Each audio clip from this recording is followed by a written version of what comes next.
of discussion about plantings and trees and so on and so forth. It was very interesting. But despite what you might be thinking, it's actually got nothing to do with trees at all. It's all about people. And not koalas either, it's all about people. So our koala corridors from overstory to understory would not happen without the extraordinary people behind the trees and their own stories. So today I'm going to read you a little story. And like every good koala corridor story, I will tell you about the characters, the people, then the locations, and some dramas, and then in chapter 3 what happened, and then in chapter 4 what's next, where to from here. So, chapter 1, the wonderful people. In Tweed, Byron region we have many qualified people. There are many reasons for getting involved in a project such as this.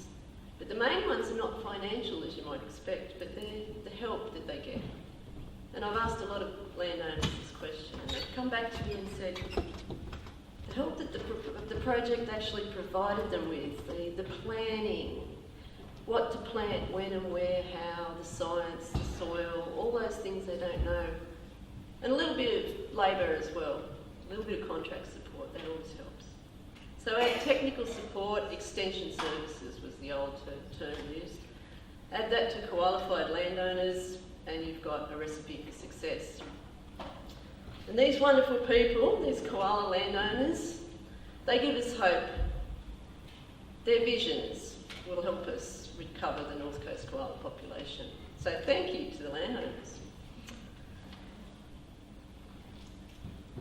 And of course, there was many other characters in this story. Like Year 8 from Shearwater School, they came out one day to one of my plantings and planted over 700 trees in just an hour. It was phenomenal. Right along the riverbank, then they mulched and then they were in the water and they had a fantastic day. And also the people on the multiple occupancies from Broken Head all the way through to Toyagara. All different age groups, all working together to plant trees, to prepare the site, to look after everything. In the Tweed, we had the formation of the first koala land care group in our region. It's a fantastic thing, and land care has a lot to cover. And I've had a lot of involvement with land care, and I think it's the way of the future, and hopefully we'll hear more about that this afternoon. Of course, we have many professionals too, farmers, real estate agents, doctors, chefs, journalists. We even had an amazing author, Jessie Blackadder. She even wrote a story called Dexter the Courageous Koala as part of the project. That's a real storyteller for you. Yes, and this beautiful photograph here shows Kath McGrath, pictured with the space-age koala that she bought from Currumbin Wildlife Sanctuary as a fundraiser they were doing up there. Not to forget our contractors, wow. They were up at first light, out there planting trees in all weathers to make sure that everything was planted correctly and every tree had the best chance it could to get away. And the growers of their trees, growing beautiful trees and delivering them early in the morning. Koalas say thank you.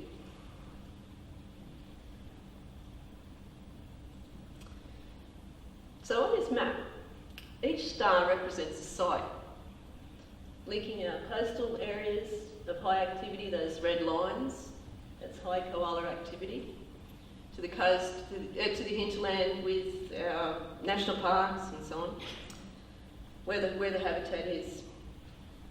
Please note that there's more stars at the south in the Byron area. So all those sites are stars in this story, but today I'm going to focus on 2 in the Tweed and 2 in Byron. And of course we can't forget the Tweed-Byron connection. There's Justin, Scott, great leadership, Scott, thank you, Tanya and myself, the Koala team, backed by a fantastic steering committee. Thanks, steering committee. So these are sites. Our selection's often influenced by the existing vegetation, a way of connecting using the existing vegetation at a landscape scale. Tree planting is done by Friends of the Koala, maybe 30 years ago, often provided habitat that we wanted to link up with. It's funny though. And also neighbour connections. I was really surprised in this project how often and on how many sites neighbours didn't know each other until Koala Connections came along. And then meeting for the first time, and then they were planting on each other's properties. I remember being at Judy Patterson's one day, and her neighbour Kerry came over, and they were both talking there about the koalas that they'd seen on their properties. It was a sad moment. It was a good moment. Yeah, so Koala Connections was about human connections as well, and that was a very important part of it. As I said, it's not just about the trees and the koalas. Anyway, onto the sites. So this fantastic site in Grays Lane, Niagara. Great site team. Bella and the landowners there have had a vision for protecting vegetation and protecting wildlife for a long time, maybe 27 years, I think. So as part of this project, they decided to do a koala area, and it was an organic weed control site. So black plastic was used, and this is one of the ones that Tanya alluded to earlier. And so we started preparing that site from February 2013 with black plastic. It did give a beautiful mulch layer, and I'll give Bella an opportunity to talk about it later if she wants to. So the planting was planned and went on from February right through to April 2013. Finally, the planting day came. It was a community planting day and everyone was involved. We were up early in the morning. I think we were there at 6 or some ungodly hour. Soaked every tree in fish emulsion. Give it the best chance it could, make sure it's soaked right through. Planted it, and we made sure that they were watered in. I ran around like a mad thing, making sure that all the boys watered every single tree because it had been dry and I didn't want anything to miss out on that drink of water. So they all had the best start in life. It was all over by lunchtime, so we could all sit around, enjoy our koala cookies. And gentle drops of rain started to fall. We were so happy that afternoon as the rain came down and the trees were getting soaked. So everything was great. It was just perfect. It couldn't have been better. But that afternoon it rained and it kept raining.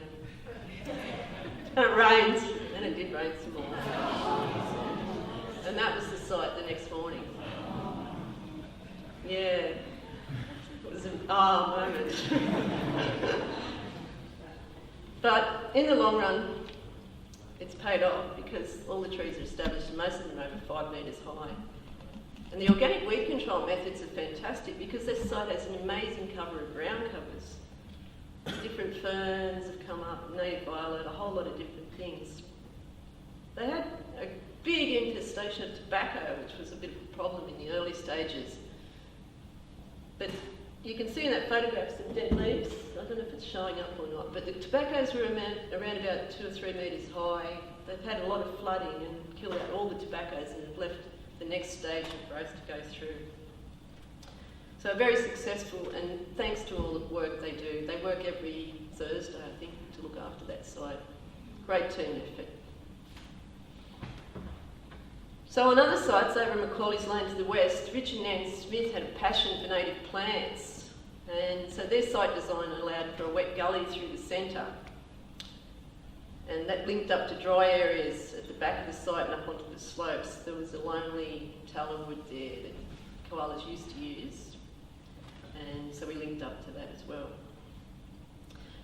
The year we were doing the planting for that site was the year of Oswald and all the storms, and so there was lots and lots of wood chips around. So we had 10 truckloads of wood chips delivered, and Richard on his Kubota spread the wood chips over the site. It kept raining, and we couldn't get on the site to plant it for 3 months. But that was okay, because finally the day came and the planting continued, and the neighbours were there. The neighbours that had only met through this project, they all came to help plant. And with land care, Byron Shire became the hero and we planted the 10,000th tree. Go team. Just because Tweed planted the 50,000th tree later doesn't matter. So after 3 months though, it was completely obvious that the wood chips and the fungi growth had provided microorganisms for the soil, and this really helped for the establishment of the trees. Just about every single plant grew, and if Richard was here he'd tell you all about it. I think he's off on his trip around Australia or something. Trees are amazing and really well established, so thanks to Richard and Anne for their diligent care of that site. Their passion and their interest for this site meant that they were out there almost every day, weeding, cleaning, looking after those plants in the early stages to get them established. Meanwhile, back in the Tweed, Tanya's been working with many landowners doing planting and all sorts of different things. She'd met David and Linda by this stage. And David and Linda are a little bit unsure about working with council, especially Tweed. Because of previous bad experiences. Yes, but they kept working on the planting, and eventually they planted 600 trees and 820 trees. There's a site of planting just adjoining the Pottsville wetlands, that fantastic koala location that Tanya had mentioned. Had lots of problems with hard soils, they even broke auger bits at that site. Lots of bad experiences with these guys in the past. All that was put aside and 3 areas were planted. So the koala food trees grew. That year was a little bit drier, much drier, and after I think the planting was finished in June, and then that year, this was Christmas. Christmas Day 2014, the Pottsville fires. What a challenge. Tanya and Scott, who live nearby, had a pretty challenging Christmas Day that year. But luckily for the koalas, David was onto the RFS and the Rural Fire Service came out and they did a strategic backburn. And he might be able to tell us more about that. And that helped to save some of the Pottsville koala population in this area. So even though they experienced a few losses, and you can see the burnt trees behind there, the trees in front have grown and they've done well. I was lucky enough to see this site just recently. It's fantastic. Everything's growing, looking really wonderful. And the best news of all, of course, is that Tweed got the first koala. And Tony's given us great information on why the koalas moved in. Now that's a koala eating the swamp mahogany, not a tallowood, and she talked about. So yeah, there it is. It's full-on proof that they do like our plantings. Meanwhile, back in Byron, there was more sites happening and more connections to the hinterland. And the connections kept growing, and we had the tallest tree comp, and as you've heard, Byron won that. Thanks, Mel, Bruce. But the koalas in Bangalore wanted to be part of the project too, but our focus was in other areas at that stage. Just in the last weeks, the Bangalore Koala Group has formed, and look out for it on Facebook, it's happening really well. This is a koala in a camper at Bangalore, by the way. It was only taken 2 days ago. So one of the biggest lessons for me in this project was how to use existing vegetation, even weeds in the landscape, to supplement our corridor design. The red arrow there indicates a koala using a grove of camphors in Ben Loro, Niagara. So the camphors are part of the corridor, and we can have that discussion later. They use, as we've talked about, they use many trees for shelter. In Bangalore they're using kadajis and mangoes. In Byron I've got photos of koalas in mangoes. I know they're using them. I guess the message here is, and it's a very loud message to tree loppers, look before you chop. Consider keeping the weeds if they're a habitat tree, if there's nothing else around. And our tallowood windbreaks have strong values too. Lindsay Murray in Dingo Lane's well aware of camphors and their value on his farm, and he's going to tell us some more about that later. That's a photograph of Lindsay's property with his koala planting, and it's a great connection to the hinterland. Meanwhile, back in the Tweed, the DeGood property at Round Mountain actually forms a really important connection as well. It's an ex-banana farm, and with careful planning, it's now a koala haven. At this site, fires was used, and this was written into the plan. What was really interesting was that when the Rural Fire Service crew came out to do the burning for them, they treated that planting like a built asset. So plantings now become built assets for the Rural Fire Service. I think that's fantastic. There's a site after the first year, and trees are up and really benefiting from the nutrient inputs provided by the fire. So why were these sites successful? These sites and many other KC sites were successful because, number one, landowner vision and the landowner contributions, and that's on into the future. They're qualifications, if you like. The site integrity, matching the science with the vision of the landowners, and diligent site preparation and diligent follow-up. Consistent follow-up by contractors and by landowners in the early stages. That was crucial. I think that's part of our recipe for success. So in the final chapter, what's next? Plant it, but will they come? The answer is yes.